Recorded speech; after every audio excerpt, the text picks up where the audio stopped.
Today I rise in strong opposition to HJ Resolution 98, which would repeal the National Labor Relations Board Joint Employment Standard. Under President Biden, this rule was issued to protect workers' rights. Unfortunately, House Republicans want to repeal this strong standard, and today I've heard a lot of misleading claims about this joint employer standard. Simply put, this issue is about whether or not employers have to come to the bargaining table where the employer controls the means and manner of the worker's employment.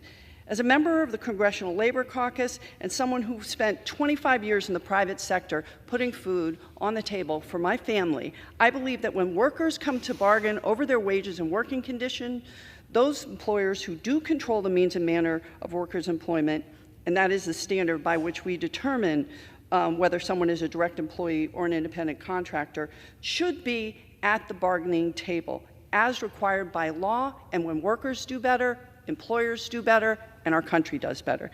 And this is exactly what the Biden administration's joint employer rule does.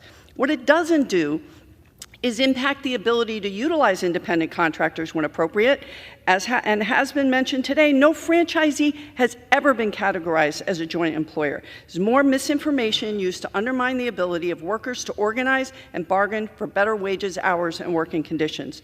This strong standard overturns the Trump administration's rule, and it cracks down on corporations that outsource jobs and use independent contractors to walk away from their duties as an employer, creating an unlevel playing field and unfair competition for those employers who are willing to provide fair wages, hours, and safe working conditions for their workers as per the letter of the law.